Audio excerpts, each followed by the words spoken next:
तो आज मैं आपको एक्सप्लेन करूंगी आयरन मैन के तीनों पार्ट्स। तो मूवी की स्टार्टिंग होती है अफगानिस्तान के बॉर्डर को दिखाते हुए। वहाँ पर यूएस आर्मी भी होती है जो कि किसी ऐसे आदमी का इंतजार कर रही होती है जो कि वेपन्स को डील करता था और उसका नाम था टोनी। फिर कुछ ही टाइम में हम देखते हैं कि टोनी वहाँ पर पहुँच जाता है। वहाँ पर टोनी उस आर्मी को एक मिसाइल दिखाता है और कहता है कि ये हम लोगों ने बनाया है, ये इतना ज्यादा खतरनाक है कि ये एक मिसाइल ही पूरी कंट्री को तबाह करने के लिए काफी है। और फिर वहाँ पर उसका एक्सपेरिमेंट किया जाता है। दरअसल टोनी यहाँ पर आर्मी से कोई डील करने आया था और इस डील से वो बहुत अमीर हो सकता था। उसके बाद वो यहाँ से चला जाता है, लेकिन तभी टोनी की कार पर कोई फायरिंग करने लगता है। वहाँ पर मौजूद सारी की सारी आर्मी टोनी को बचाने की कोशिश करती है, लेकिन वो लोग उन आर्मी को फायर करके मार देते हैं। टोनी अपनी जान बचाकर गाड़ी से बाहर तो आ जाता है, लेकिन उसके पास उसी की कंपनी का बॉम्ब पड़ा होता है जिसके फट जाने से वो काफी जख्मी हो जाता है। अब हमें एक दिन पहले का टाइम दिखाया जाता है जब टोनी को बेस्ट वेपन मेकर का अवार्ड मिला था। दरअसल जो कंपनी ये चला रहा था ये इसके फादर ने अपने दोस्त के साथ मिलकर बनाई थी, लेकिन जिस जगह अवार्ड दिया जा रहा था टोनी वहाँ पर मौजूद नहीं था, तो उसका अवार्ड कोई और रिसीव कर लेता है। अब अगर टोनी वहाँ पर नहीं था तो वो कहाँ पर था?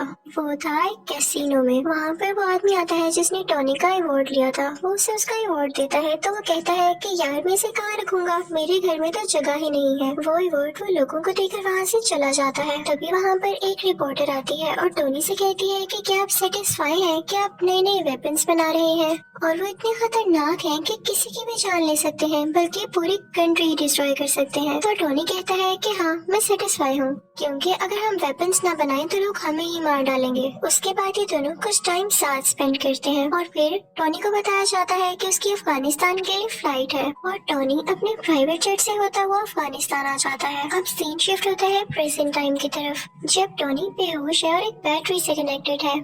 जब उसे होश आता है तो वह देख के काफी हैरान होता है कि मेरे साथ बैटरीज क्यों लगी हुई हैं। वो होश में आकर अपने साथ खड़े आदमी से पूछता है कि मेरे साथ ये क्या हो रहा है। तो वो आदमी उसे बताता है कि जब तुम्हारे साथ वो बॉम्ब एक्सप्लोड हुआ तो उसके कई पीसेस तुम्हारी बॉडी के अंदर चले गए। वो इतने छोटे पीसेस थे कि हम उनको बाहर नहीं निकाल सकते थे। अब इसका एक ही हल था कि हम उन पीसेस को तुम्हारे दिल के पास जाने से रोक सकें। तो इस वजह से हम ये इलेक्ट्रोमैग्नेटिक वेव्स यूज कर रहे हैं। तो तुम्हें घबराने की कोई जरूरत नहीं है। हमें पता चलता है कि टोनी को टेररिस्ट ने किडनैप कर रखा है और तभी वहाँ पर उन टेररिस्ट का लीडर आता है। वो टोनी से कहता है कि जानती हो मैंने तुम्हें किडनैप करके यहाँ पर क्यों बुलाया? मुझे तुम्हारा बनाया गया मिसाइल काफी पसंद आया और जैसा कि तुम जानते हो कि यूएस आर्मी ने हमारे बॉर्डर पर कब्जा कर रखा है, तो मैं चाहता हूँ कि सेम मिसाइल तुम हमारे लिए भी बनाओ और बस जैसे ही तुम मुझे मिसाइल दे दोगे तो मैं उन पर अटैक करके तुम्हें छोड़ दूंगा। तो टोनी कहता है कि हरगिज नहीं, ये तुम्हारी भूल है। तो टोनी के साथ खड़ा हुआ आदमी उसे कहता है कि नहीं ऐसा नहीं करो, तुम्हारे पास इसके अलावा और कोई सोल्यूशन नहीं है, क्योंकि ये एक ऐसा इलाका है जहाँ तुम्हारे साथी इवन आर्मी भी नहीं तुम्हें ढूंढ सकती। अब ये आदमी था कौन? दरअसल ये आदमी भी वेपन्स बनाया करता था और इन्हें भी यही लोग लेकर आए थे यहाँ पर। अब टोनी और वो डिसाइड करने लगते हैं कि यहाँ से बाहर कैसे निकला जाए। हालांकि यहाँ से बाहर जाना लग तो इम्पॉसिबल रहा था, लेकिन वो फिर भी ट्राई करना चाहते थे। वो आदमी कहता है कि मुझे अपनी फैमिली के पास जाना है। तो टोनी कहता है कि मेरी कोई फैमिली नहीं, बस एक ड्राइवर और एक सेक्रेटरी है। तो वो दोनों सोचते हैं कि हम कोई ऐसा ड्रेस बनाएंगे जो कि बुलेट प्रूफ हो, ताकि जब हम लोग बाहर निकले और वो हम पे शूट करें तो हम पे कोई असर ना हो और हम फौरन से भाग जाएं। वो आदमी टोनी को बताता है कि तुम्हारी बॉडी में जो इलेक्ट्रोमैग्नेटिक वेव्स है उनको सिर्फ वही बैटरी कंट्रोल कर सकती है जो मैंने तुम्हारी बॉडी के साथ कनेक्ट की थी। अब उसको ढूंढना होगा ताकि उसको यूजफुल बनाकर हम यहाँ से बाहर जा सके, लेकिन उस सूट के लिए इनको बहुत हाई पावर बैटरी चाहिए थी जो कि सूट को रन भी कर सकती। दूसरी तरफ लीडर को तो यही लग रहा होता है कि शायद ये लोग मेरे लिए वो मिसाइल बना रहे हैं, तो वो उसको मटेरियल भी देता रहता है, क्योंकि वो नहीं जानता होता कि मिसाइल बनाने के लिए क्या क्या मटेरियल चाहिए। लेकिन जल्द ही जब वो सूट तैयार होता है तो इस बात की खबर उस लीडर तक भी पहुंच जाती है। उसे बहुत गुस्सा आता है और वो उस आदमी को जो कि टोनी के साथ इस सूट बनाने में हेल्प कर रहा था काफी इंजॉय कर देता है। टोनी अपना वो सूट पहनता है और उसमें सारा सिस्टम डाउनलोड करता है। उसमें वो पावर भी ले आता है और वहाँ पर मौजूद सब लोगों को मारने लगता है और उस केव से बाहर आ जाता है अपना वही ड्रेस पहनकर। टोनी वहाँ से निकलकर सारे वेपन्स डिस्ट्रॉय करता है और अपने ड्रेस में ही मौजूद रॉकेट लॉन्चर से वहाँ से फ्लाई कर जाता है। अब वो करता है एक डेजर्ट में, जहाँ पर उसकी टीम उसे ढूंढ लेती है और वापस उसी जगह पर ले आती है जहाँ पर वो लोग रहा करते थे। वहाँ पर टोनी के फादर के फ्रेंड भी होते हैं जिन्होंने उनके साथ मिलकर ये वेपन कंपनी खोली थी। टोनी कहता है कि मैं लाइव आना चाहता हूँ और मीडिया के सामने प्रेस कॉन्फ्रेंस भी करना चाहता हूँ। अब हम देखते हैं कि टोनी पूरे मीडिया से बात कर रहा होता है। वो कहता है कि मुझे अफगानिस्तान के लोगों ने किडनैप कर लिया। उन्होंने मुझसे डिमांड की कि मैं उनको भी वेपन्स बना कर दूं। मैंने ये सोचा है कि मेरे वेपन्स इतनी प्रॉब्लम्स क्रिएट कर रहे हैं और वो लोग भी मेरे वेपन्स को हासिल करके जंग करना चाहते हैं, वॉर करना चाहते हैं और मैं ये सब नहीं चाहता, इसलिए मैं अपनी कंपनी बंद कर रहा हूँ। और एटलीस्ट अगर कंपनी बंद ना बिकी तो मैं ऐसे वेपन्स कभी नहीं बनाने वाला। तो वो आदमी जो टोनी के फादर का फ्रेंड था, वो सारे लोगों से कहता है कि नहीं नहीं, ऐसी बात नहीं है। टोनी बेचारा अभी अपनी जान बचा कर आया है और ये सेंसेस में नहीं है। ये भी उदास है, इसलिए बहकी बहकी बातें कर रहा है। ऐसा कुछ नहीं होने वाला। टोनी वहाँ से चला जाता है और वो आदमी भी टोनी के पीछे पीछे आता है। वो टोनी से कहता है कि आखिर हुआ क्या, तुम अफगानिस्तान से कैसे बचकर निकले और तुम्हें उन लोगों ने क्यों किडनैप किया था। तो टोनी उसे सारी बात बता देता है और ये भी बताता है कि मैंने एक आयरन सूट बनाया था जिसकी हेल्प से मैं बाहर निकला, क्या तुम भी देखना चाहोगे। तो वो आदमी कहता है कि हाँ हाँ क्यों नहीं। तो टोनी अपनी शर्ट खोलता है और अपनी चेस्ट पर वो दिखाता है, यानी उस आयरन सूट का कुछ हिस्सा। वो आदमी ये चीज देख के कहता है कि ये तो लाजवाब है, हमें इस पर और काम करना चाहिए और पूरी दुनिया के सामने लाना चाहिए। हम इससे काफी अमीर हो सकते हैं और इससे हमें काफी प्रोग्रेस मिल सकती है। लेकिन टोनी नहीं मानता और फिर जाता है अपनी सेक्रेटरी के पास। वो उससे कहता है कि मेरी चेस्ट में जो टूल लगा हुआ है, मैंने इससे ज्यादा एडवांस टूल बना लिया है, उसे प्लीज उसके साथ चेंज कर दो। तो वो लड़की टोनी से पूछती है कि ये क्या करता है। तो टोनी उसे बताता है कि मेरी बॉडी में कुछ मेटल पीसीज हैं, ये उनको मेरे दिल तक जाने से रोकता है और मेरी बॉडी में और ज्यादा पावर और एनर्जी बनाता है। दूसरी तरफ डेजर्ट में उन अफगानिस्तान के टेररिस्ट को उस सूट के कुछ पार्ट्स मिल जाते हैं जिसे वो लोग जोड़कर पता लगा लेते हैं कि असल में चीज क्या है। और उधर टोनी भी एक नए ड्रेस बनाने की कोशिश में होता है। उसने उस ड्रेस में और ज्यादा अच्छे रॉकेट लॉन्चर्स लगा रखे थे जो उसे उड़ने में मदद देने वाले थे। अब वो अपने ड्रेस में लगे सिस्टम को ऑर्डर देता है कि मुझे और ऊपर उड़ाओ, लेकिन जब वो काफी ज्यादा ऊपर पहुंच जाता है तो उसके ड्रेस में बर्फ जमने लगती है सर्दी की वजह से और उसके सिस्टम में एरर आ जाता है और वो नीचे आकर गिरता है। जैसे ही वो नीचे आ रहा होता है तो अपने सिस्टम को दोबारा से ऑर्डर देता है क्योंकि अब उस पर से बर्फ मेल्ट हो रही थी और वो दोबारा से उड़ जाता है। फिर घर आकर वो उस ड्रेस में कुछ चेंजेस करता है ताकि ज्यादा ऊंचाई पर जाने में वो ड्रेस ना जमे। और टेबल पर उसकी सेक्रेटरी ने उस पुराने टूल पर कुछ लिख के उसके लिए रखा होता है जिसे देख के वो काफी खुश होता है। फिर शाम को हम देखते हैं कि टोनी एक पार्टी में जाता है जहाँ पर उसकी सेक्रेटरी भी होती है। वो दोनों साथ टाइम स्पेंड करते हैं, डांस करते हैं और काफी एंजॉय करते हैं कि तभी वहीं पर वो रिपोर्टर आ जाती है जिसने उससे कुछ क्वेश्चंस किए थे। वो कहती है कि जो मिसाइल तुमने अफगानिस्तान में दिखाया उस जैसे कई मिसाइल अब अफगानिस्तान खुद बना रहा है और मुझे नहीं लगता कि तुम्हारी परमिशन से हो रहा है या तुमने ऐसा कुछ करने को कहा है। टोनी एकदम बहुत गुस्से में आ जाता है और उसे लगता है कि हो ना हो ये काम उसी आदमी का है जो कि उसके फादर का दोस्त था, यानी उस कंपनी का शेयर पार्टनर। टोनी सीधा उस आदमी के पास जाता है और उससे पूछता है क्या वाकई में तुमने वो मिसाइल वहाँ पर भेजा है। तो वो कहता है कि हाँ मुझे ऐसा करना पड़ा। तो टोनी कहता है क्या तुम्हें पता भी है वहाँ पर जो टेररिस्ट है वो लोगों को कितना मार रहे हैं और तुमने उन्हीं टेररिस्ट की मदद कर दी, हमारी कंपनी ऐसे काम नहीं करती। लेकिन वो उसकी एक नहीं सुनता। फिर टोनी घर आ जाता है और खुद ही कुछ करने का ट्राई करता है। टोनी अपने ड्रेस को बहुत एडवांस बना लेता है। उसमें उसने हर तरह की टेक्नोलॉजी यूज करती थी जो कि फायर भी कर सकती थी और छोटे छोटे रॉकेट्स भी शूट कर सकती थी। टोनी फौरन से वो ड्रेस पहनकर अफगानिस्तान जाता है। वहाँ पर जाकर वो सब आदमियों से लड़ता है, इवन उन टेररिस्ट के लीडर से भी। और फिर अपने ड्रेस से एक छोटा सा रॉकेट वहाँ पर छोड़ता है जिससे वो जगह डिस्ट्रॉय हो जाती है। वहाँ की एयर फोर्स को भी पता चल जाता है कि यहाँ पर कोई एक्सप्लोजन हुआ है, लेकिन वो आयरन मैन को ढूंढ ही नहीं पाते। फिर टोनी अपने उस दोस्त को कॉल करता है जो कि इसे अवार्ड देने कैसीनो आया था। वो अपने दोस्त से कहता है कि मैं ही हूँ जिसने ये सारा ब्लास्ट किया है, तो प्लीज तुम इस मैटर का ख्याल रख लेना। फिर जब उससे पूछा जाता है कि ये अटैक किसने किए तो वो कहता है कि हो सकता है कई दुश्मनों ने मिलकर ये अटैक किया हो, यानी वो ये बात टोनी पर नहीं आने देता। अब जब टोनी के फादर का दोस्त ये बात सुनता है तो उसे बड़ी हैरानी होती है कि ऐसे कोई अटैक करके गायब हो सकता है। वो फौरन से अफगानिस्तान जाता है और वहाँ के टेररिस्ट से बात करता है। तो वो टेररिस्ट कहते हैं कि हम जान चुके हैं कि काम किसका है लेकिन हम तब तक खामोश हैं जब तक हम पूरी बात का न पता लगा लें। ये आयरन मैन ही है क्योंकि हमें डेजर्ट से उसके ड्रेस के कुछ पार्ट्स मिले हैं। वो टेररिस्ट उस आदमी से कहते हैं कि अगर तुम हम लोगों को पैसे दे दो तो मैं सूट का डिजाइन तुम्हें बता सकता हूँ।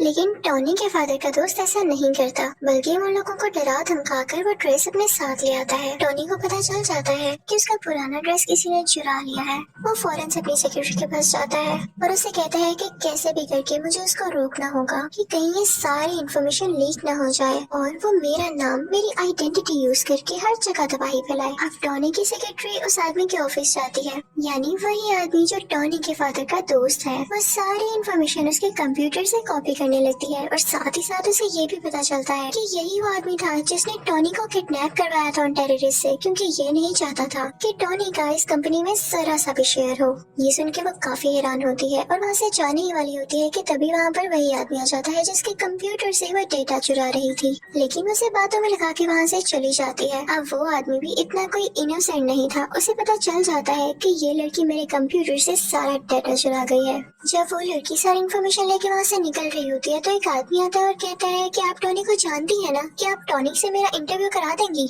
मुझे उससे कुछ सवालात पूछने हैं, कुछ क्वेश्चनिंग करनी है। और दूसरी तरफ टॉनी के फादर के फ्रेंड को भी अजीब अजीब फील हो रहा होता है, क्योंकि वो जानता था कि टॉनी अब कितना पावरफुल है और उसे पता चल चुका है कि इस सारी गेम के पीछे मेरा ही हाथ है। उस आदमी ने कुछ साइंटिस्ट को ऑर्डर दिया होता है वही टूल बनाने के लिए जो कि टॉनी की चेस्ट में था। लेकिन हैरानी वाली बात यह है कि जो टूल ये बनवा रहा था उसका साइज काफी बड़ा था, लेकिन उसको कंप्लीट होने में भी टाइम था। तो ये जाता है टॉनी के घर काफी गुस्से में। वो टॉनी की बॉडी को डीएक्टिवेट करके उसकी चेस्ट में से वो टूल यानी जो उसका हार्ट था वो ले जाता है, जिसकी वजह से टॉनी बहुत डाउन फील करने लगता है और उसके बगैर वो ज्यादा देर जिंदा रहने वाला नहीं था। कि तभी टॉनी को याद आता है कि उसकी सेक्रेटरी ने उसे एक पुराना टूल भी दिया था। वो फौरन से उसको लगा लेता है और अपना ड्रेस दोबारा से अपनी बॉडी पर ले आता है। अब टॉनी के फादर का फ्रेंड तो टॉनी का वो टूल लेके जा चुका था। उसने अपने पास काफी बड़ा आयरन जायंट बना रखा था जिसका वो नाम रखता है आयरन मॉन्गर। वो आदमी वो टूल जो टॉनी की चेस्ट से निकाला गया था उसके अंदर डाल देता है, जिससे वो एक्टिवेट होने लगता है। उसमें कई पावर्स आ जाती हैं। लेकिन इतनी ही देर में असली आयरन मैन भी वहाँ पर पहुँच चुका था और अब इन दोनों में काफी ज्यादा फाइट होती है। अब वो दोनों लड़ते लड़ते रोड पर आ जाते हैं। तभी आयरन मैन को याद आता है कि अभी तक ये सूट पूरी तरह ठीक नहीं हुआ, यानी अभी भी कई ज्यादा हाइट पर जाकर फ्रीज हो जाएगा। वो फौरन से ऊपर उड़ने लगता है ताकि आयरन मॉन्गर भी उसका पीछा करे। और जब वो लोग बहुत ऊपर पहुँच जाते हैं तो आयरन मॉन्गर का ड्रेस जमने लग जाता है, फ्रीज होने लग जाता है और वो अजीब सा हो थोड़ा डल होके नीचे गिरने लगता है। लेकिन तभी नीचे आते ही वो दोबारा से एक्टिवेट हो जाता है और वो आयरन मैन पर अटैक करने लगता है। अब ये दोनों पता है कहाँ आकर गिरते हैं?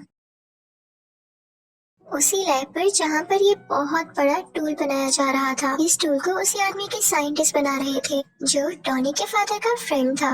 अब आयरन मैन अपनी सेक्रेटरी को फौरन से कहता है कि तुम ये टूल एक्टिवेट कर दो, मैं यहाँ से फौरन से भाग जाऊंगा और इसका सारा का सारा इफेक्ट इस आयरन मॉन्गर पर हो जाएगा, क्योंकि ये नहीं जानता होगा कि टूल स्टार्ट होने वाला है। वो लड़की ऐसा ही करती है। उसमें काफी ज्यादा रेज निकलती हैं जो कि आयरन मॉन्गर के गिर्द आ जाती हैं और इन रेज की वजह से आयरन मॉन्गर मारा जाता है। अब अगले दिन हम देखते हैं कि टॉनी की प्रेस कॉन्फ्रेंस होती है और सारे उससे क्वेश्चन कर रहे होते हैं कि क्या आप ही हो आयरन मैन? तो उसके पास एक आदमी आता है और कहता है कि नहीं, आपने ये नहीं कहना, आपने ये कहना है कि उसमें आपका बॉडीगार्ड था और उन दोनों में आपस में कोई पर्सनल इश्यूज की वजह से लड़ाई हो रही थी और आपके फादर के फ्रेंड भी नेचुरल डेथ मरे। लेकिन टॉनी वो स्क्रिप्ट उठा के सब लोगों के सामने चला जाता है। तभी उसका दोस्त उसके कान में कहता है कि जो भी बात सच है वही बोलिएगा। आयरन मैन सबके सामने बोल देता है आई एम आयरन मैन, यानी अब सबको पता चल चुका था कि असली आयरन मैन टॉनी ही है। और इसी के साथ आयरन मैन पार्ट 1 यही खत्म हो जाता है। तो अब मैं आपको एक्सप्लेन करूंगी आयरन मैन पार्ट 2। अब जहाँ पर पार्ट 1 का एंड हुआ था वहीं से पार्ट 2 स्टार्ट होता है। वही न्यूज के टॉनी ने ये एक्सेप्ट कर लिया है कि वही आयरन मैन है, किसी के टीवी पर चल रही होती है और जो आदमी इसको देख रहा होता है उसका नाम इवैन होता है। ये न्यूज देखते ही इवैन के फादर की डेथ हो जाती है। तो इवैन कहता है कि मैं आयरन मैन से बदला लेके के जरूर रहूंगा। तो वो भी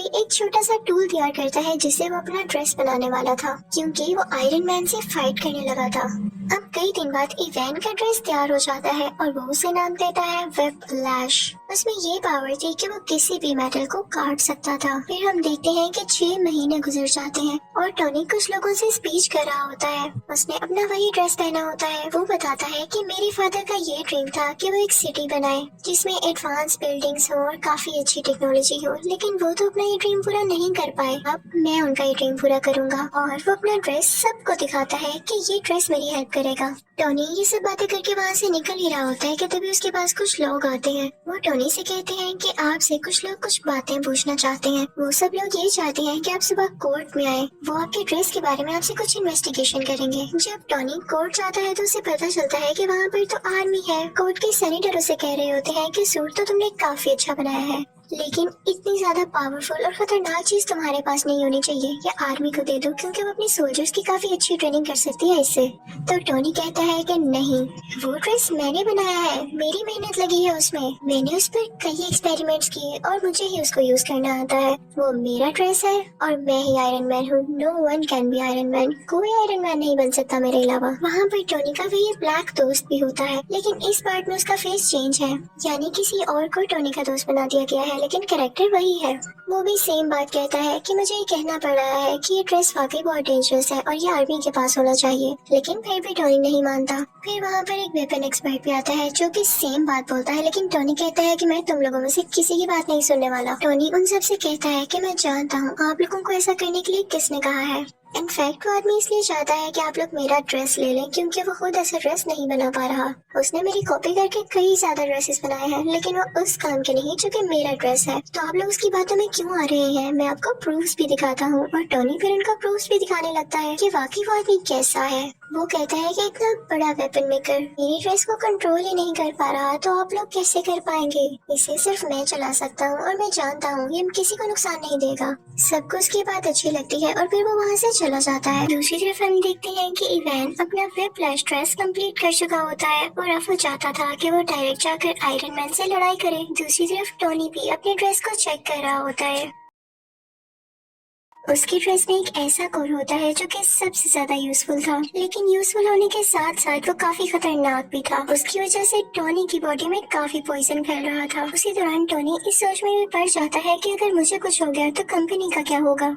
तो वो अपनी सेक्रेटरी को बुलाता है और उससे कहता है कि मैं तुम्हें अपनी कंपनी का सीईओ बनाता हूँ। ये कंपनी अब से तुम्हारे अंडर है, तुम जिसको चाहो हायर करो। फिर टोनी की सेक्रेटरी जो कि अब उस कंपनी की सीईओ थी, एक लड़की को इंटरव्यू के लिए बुलाती है, लेकिन वो लड़की किसी कंपनी की एजेंट होती है। फिर हम देखते हैं कि कार रेस हो रही होती है और उसमें टोनी ने भी पार्टिसिपेट किया होता है, लेकिन तभी वहाँ पर इवैन यानी व्हिप्लैश आ जाता है और उस पर अटैक कर देता है, जिससे उसकी गाड़ी 2 हिस्सों में टूट जाती है। ये न्यूज टीवी पर टोनी की असिस्टेंट यानी वो सीईओ भी देख लेती है और उसके बॉडीगार्ड से कहती है कि हमें फौरन उसकी मदद के लिए जाना होगा। वो दोनों जाते हैं और टोनी को उसका ब्रीफ केस देते हैं जिसके अंदर वो आयरन मैन वाला ड्रेस होता है और टोनी उसको पहन लेता है। अब आयरन मैन में और व्हिप्लैश में काफी लड़ाई होने लगती है, लेकिन आयरन मैन जो भी अटैक्स कर रहा था व्हिप्लैश उनको रोके जा रहा था और कई देर तक ऐसे चलता है। लेकिन तभी आयरन मैन व्हिप्लैश पर जोरदार अटैक करता है, जिससे फाइनली व्हिप्लैश को डिफीट हो जाती है। व्हिप्लैश को अरेस्ट कर लिया जाता है। थोड़ी देर बाद टोनी पुलिस स्टेशन जाता है इवैन से ये पूछने के लिए कि उसने उस पर अटैक क्यों किया। वो आगे से चुप रहता है तो टोनी उससे कहता है कि वैसे तुम्हारी टेक्नोलॉजी थी बड़ी कमाल की, तुम अगर ये आर्मी को बेच देते तो तुम काफी अमीर हो सकते थे। और ये कह के वो वहाँ से चला जाता है। फिर हम देखते हैं कि एक और आदमी आता है जो कि सेम टू सेम इवैन के जैसा था,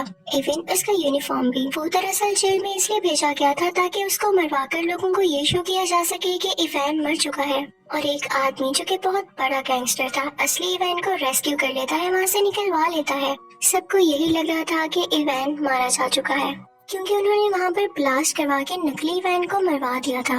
वो गैंगस्टर किसी इंडस्ट्री का ओनर था और टोनी का सबसे बड़ा दुश्मन था। वो ये चाहता था कि वो भी आयरन मैन के ड्रेस की तरह कई ज्यादा ड्रेसेस बनाए और पूरी आर्मी बनाए उनसे। उसने इवैन को भी इसीलिए छुड़वाया था। दूसरी तरफ टोनी के ड्रेस का वो कोर उसे काफी सता रहा होता है। वो उसकी चेस्ट में मुसलसल पॉइजन पहुंचा रहा था, जिससे उसे फील हो रहा था कि अगर उसने कुछ न किया जल्द तो वो मारा जाएगा। लेकिन इस बात की फिक्र ना करते हुए वो अपनी बर्थडे पार्टी देखता है और उसमें डांस कर रहा होता है कि तभी उसका वो ब्लैक फ्रेंड आता है और उससे कहता है कि आर्मी का ऑर्डर है कि कल तुम्हें या तुम्हारे ड्रेस को उनके सामने लाया जाए। वो आदमी भी टोनी से अब तंग आ चुका था। वो कहता है कि तुम अपना ड्रेस पहन के पार्टी कर रहे हो, तुम जानते भी हो कि कितना खतरनाक है। लेकिन टोनी उसकी बात नहीं सुनता, तो वो भी टोनी का पुराना ड्रेस पहन कर आ जाता है और उन दोनों में अब काफी ज्यादा फाइट होती है। दोनों ने ही आयरन के ड्रेसेस पहने रखे थे और दोनों चाहते थे कि किसी न किसी तरह एक दूसरे को हरा दें ताकि पहला जीत जाए।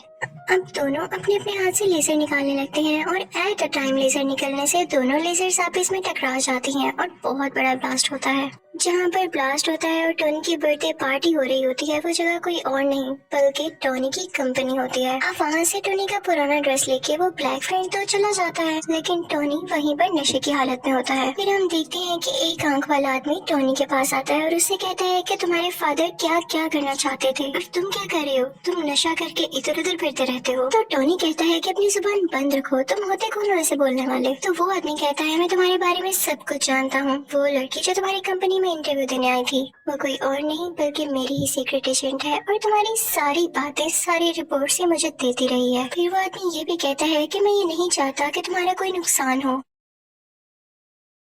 मैं चाहता हूँ कि तुम और ज्यादा अच्छा एक ड्रेस बनाओ जिससे पूरी दुनिया को फायदा हासिल हो और मेरे पास तुम्हारे फादर की कुछ चीजें भी हैं, चाहो तो उन्हें मेरे से ले सकते हो। टोनी उस एक आंख वाले आदमी के पास से वो सारी चीजें ले आता है तो उसे पता चलता है कि उसके फादर जो सिटी बनाना चाहते थे वो उस टूल की मदद से बनाई जा सकती है। वो उस पर पूरी तरह से रिसर्च करने लगता है।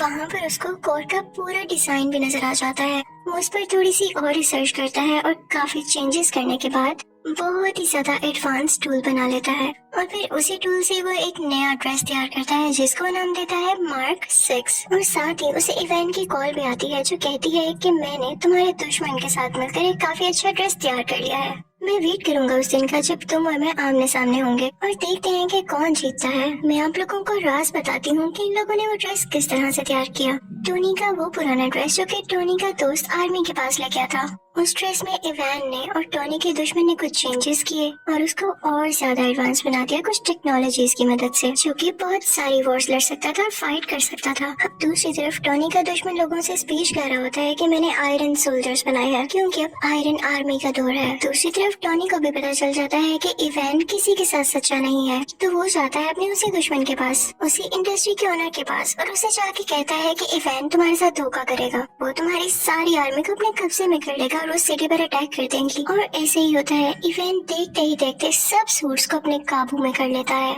और उस वॉर मशीन को भी, जो कि इन लोगों ने नई टेक्नोलॉजीज के साथ तैयार की थी। वही ड्रेस जो कि टोनी का पुराना ड्रेस था। टोनी उस इंडस्ट्री के ओनर से कहता है कि मैंने कहा था ना, जाओ अब अपने सोल्जर्स को कंट्रोल करो, लेकिन अब बहुत देर हो चुकी थी। तो वो सीक्रेट एजेंट वहाँ पर पहुँचती है जहाँ पर इवान इन सारे आयरन सोल्जर्स को कंट्रोल कर रहा होता है, लेकिन वो सारे के सारे अपना कंट्रोल खो चुके थे। तभी वहाँ पर आता है टोनी जो कि अब आयरन मैन बन चुका था। वो आते ही अपनी पावर्स का यूज करता है और सारे आयरन सोल्जर्स को मार गिराता है, लेकिन तभी उसके सामने आ जाता है फ्लैश जो कि ज्यादा स्ट्रॉन्ग हो गया था अपने उसी ड्रेस में। टोनी यानी आयरन मैन उस पर अटैक करने लगता है, लेकिन अब उस पर कुछ असर नहीं हो रहा था क्योंकि वे फ्लैश अब काफी स्ट्रॉन्ग हो चुका था और अब वो जानता था कि आयरन मैन का मुकाबला कैसे करना है। तभी टोनी को याद आता है कि जब उसकी और उसके ब्लैक फ्रेंड की लेजर आपस में टकराई थी तो बहुत बड़ा ब्लास्ट हुआ था। वो अपने फ्रेंड से कहता है कि हम वो एक्सपेरिमेंट दोबारा से करते हैं। अब वो दोनों ऐसे ही करते हैं और वहाँ पे काफी बड़ा ब्लास्ट होता है। वे फ्लैश वहीं पर मारा जाता है। अब अगले सीन में हम देखते हैं कि टोनी के पास वही एक आंख वाला आदमी आता है और उसे कहता है कि मैं तुम्हें गुड न्यूज दूं, तुम्हारा जो आयरन मैन वाला ड्रेस है उसको एवेंजर्स ने अप्रूव कर लिया है, यानी अब वो एवेंजर्स टीम में यूज होगा।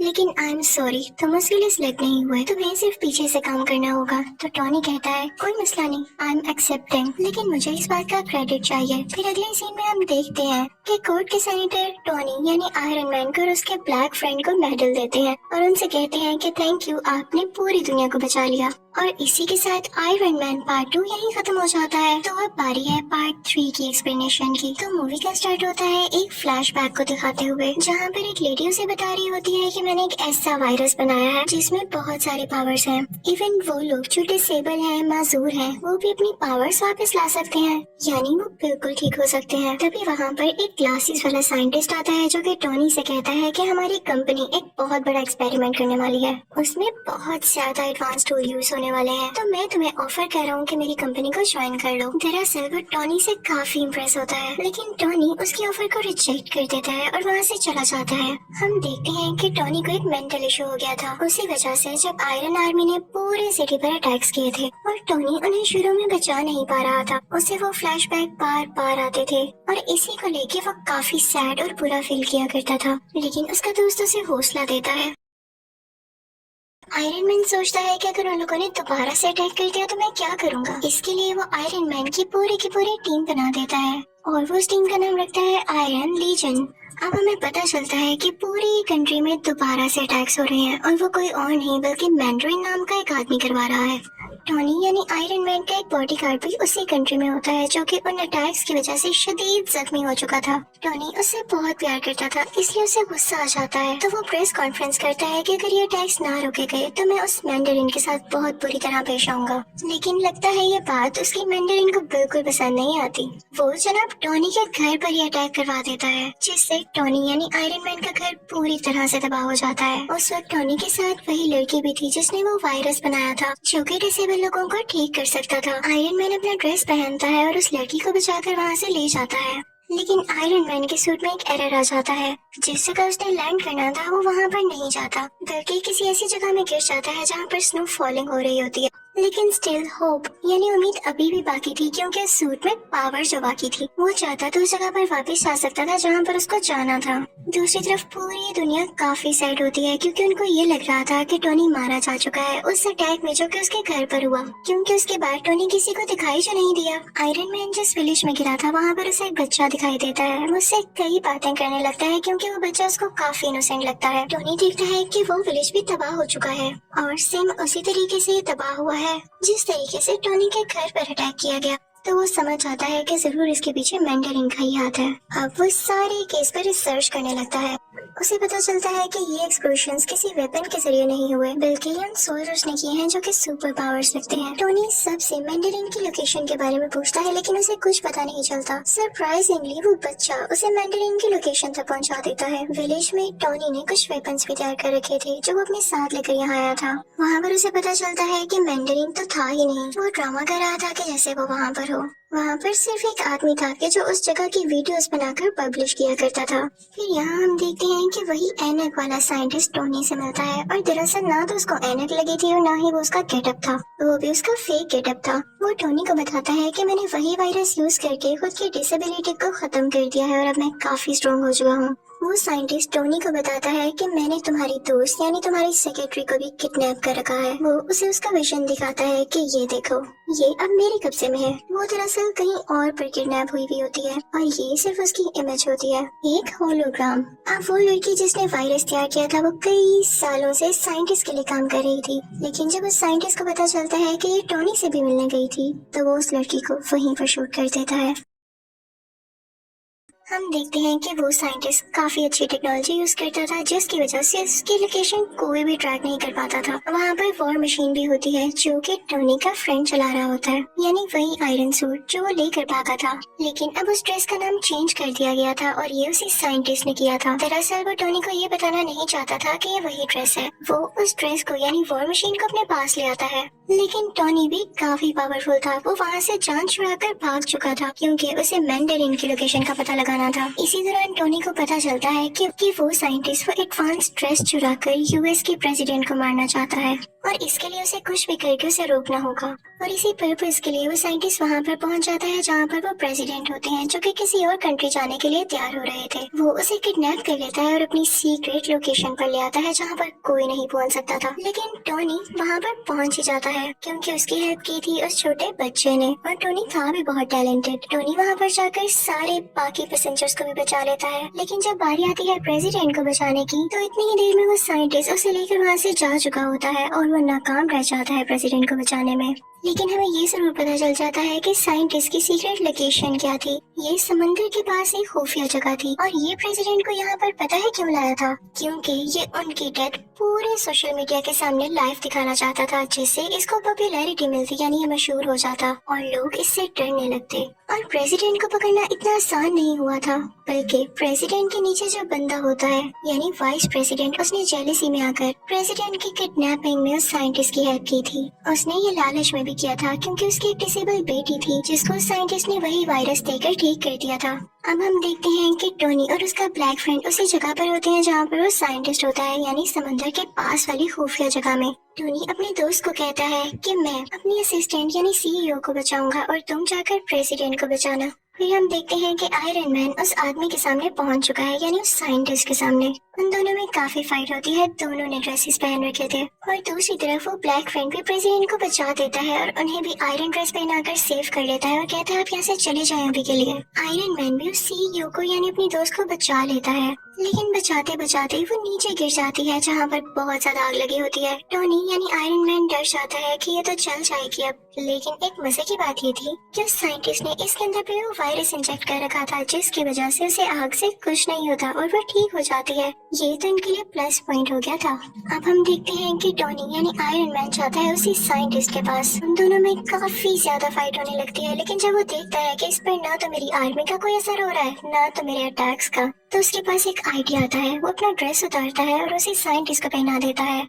और उस ड्रेस में एक खास बात ये थी कि वो अपने आप को ही ब्लास्ट कर लेता था और टोनी भी ऐसा ही करता है, वो ड्रेस ब्लास्ट हो जाता है। लेकिन वो साइंटिस्ट बहुत चालाक था, उसने भी वो वायरस अपने अंदर इंजेक्ट कर रखा था, जिसकी वजह से वो सरवाइव कर जाता है और उसे कुछ भी नहीं होता। बस इतना है कि वो जल चुका था, लेकिन स्टिल उसमें अभी भी पावर थी काफी ज्यादा। और तभी वहाँ पर वो सीईओ भी आती है और वो साइंटिस्ट को पूरी तरह से मार देती है, जिससे फाइनली वो मर जाता है। फिर वो सीईओ आती है टोनी के पास, वो दोनों गले लगते हैं और कन्फेस करते हैं कि वो एक दूसरे को पसंद करते हैं। उधर टोनी अपनी बाकी आयरन आर्मी को भी ऑर्डर देता है कि खुद को ब्लास्ट कर लो और ऐसा ही होता है।